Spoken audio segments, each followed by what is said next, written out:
Maoist అగ్రనేత హిడ్మా నుంచి ఒక బహిరంగ లేఖ అయితే విడుదలైంది. తోటి ఉద్యమకారులను ఎందుకు చంపుకోవాల్సి వచ్చింది, ఎందుకు చంపాల్సి వచ్చింది అనేటువంటి కారణాల మీద ఒక గంగళూరు ఏరియా కమిటీ పేరుతో ఒక మావోయిస్టులు ఒక లేఖ అయితే విడుదలైనటువంటి సందర్భం.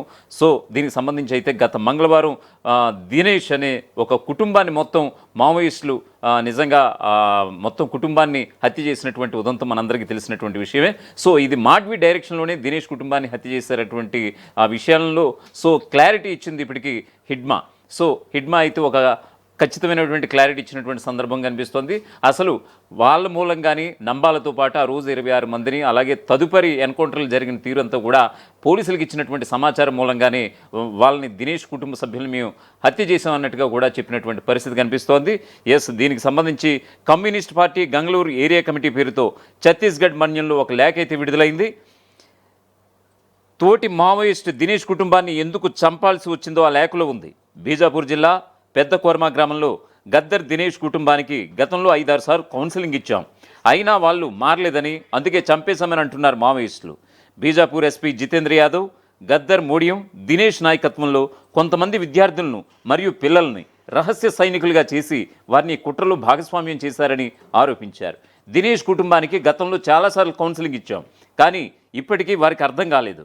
వారు మా పిఎల్జీపై దాడి చేయాలని పోలీసులకు చాలాసార్లు సమాచారం ఇచ్చారు, అందుకే వారిని పట్టుకుని చంపాం.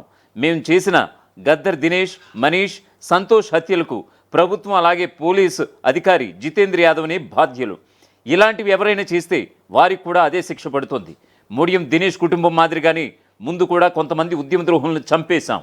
పోలీసులకు సమాచారం చేరవేసి ఉద్యమాన్ని నీరుగార్చే ప్రయత్నం చేసే ఎవరికైనా సరే ఇకపై ఇలాగే ఉంటుంది. జన్ అదాలత్లలో శిక్ష తప్పదని హెచ్చరిస్తున్నాం. ఇంటెలిజెన్స్ కాన్ఫిడెన్షియల్ ద్వారా మేము అన్ని వర్గాలకు విజ్ఞప్తి చేస్తున్నది ఒకటే: సైనిక వ్యతిరేక, ప్రజా వ్యతిరేక కార్యకలాపాలకు పాల్పడకండి. మీ జీవితం, మీ హక్కుల్ని చాటుకోవాలనుకుంటే మీ సొంత జీవితాన్ని గడపడం గురించి ఆలోచించండి.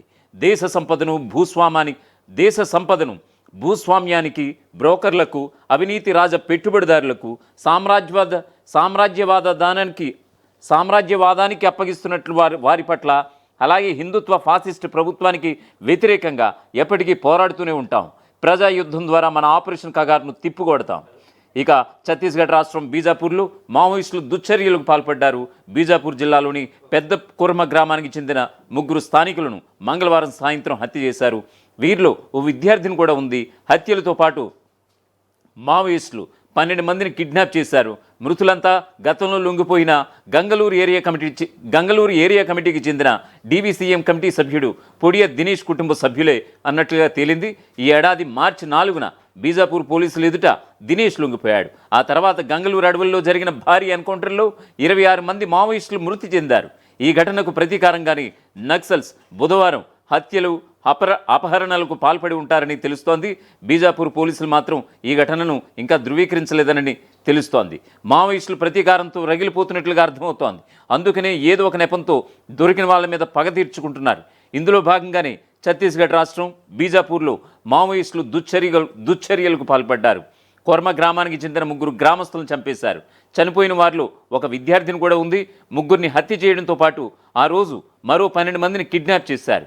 హత్యలు చేయడానికి, కిడ్నాప్కు కారణం ఏమిటన్న విషయాన్ని మావోయిస్టులు తాజాగా విడుదల చేసిన ఈ యొక్క లేఖతో స్పష్టమైంది. మృతులంతా గతంలో మావోయిస్టులుగా పనిచేసిన కుటుంబ సభ్యులు. గతంలో లొంగిపోయిన Gangalur area committee DVCM committee సభ్యుడు పొడియం దినేష్ కుటుంబ సభ్యులని మావోయిస్టులే లేఖ ద్వారా చెప్పుకొచ్చారు.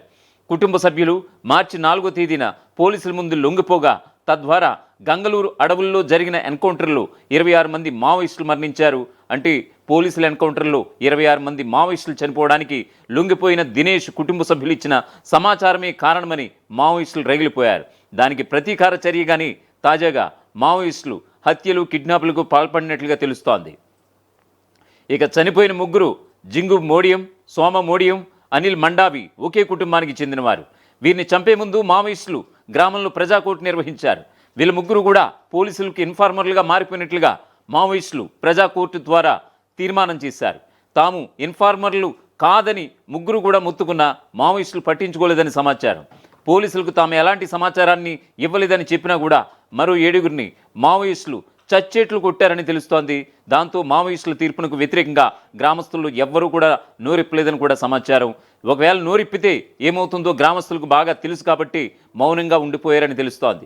దీన్ని అవకాశంగా తీసుకున్న మావోయిస్టులు ముగ్గురిని చంపి అక్కడి నుంచి పారిపోయారు. ఆ రోజు చావు దెబ్బలు తిన్న 7గురిని బీజాపూర్లో ఆసుపత్రికి తరలించారు. ఇదిలా ఉంటే ఇప్పటికీ మావోయిస్టుల చెరలో ఇన్ఫార్మర్లుగా అనుమానిస్తున్న 15 మంది బందీలుగా ఉన్నట్లుగా సమాచారం.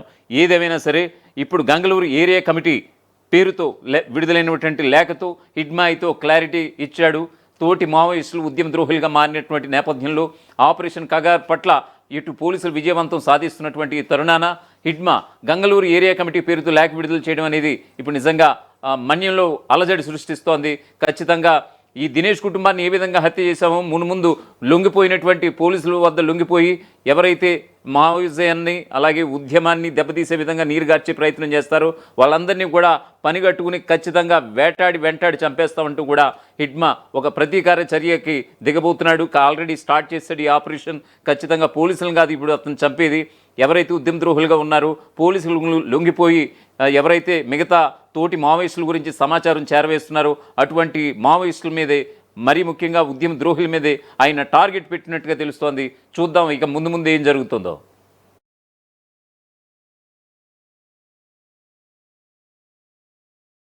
ప్రపంచంలో ఏ మూల ఏ క్షణం ఏం జరుగుతుందో వేగంగా తెలుసుకోవడానికి తొలి వెలుగు వాట్సాప్ ఛానల్ని ఫాలో చేయండి.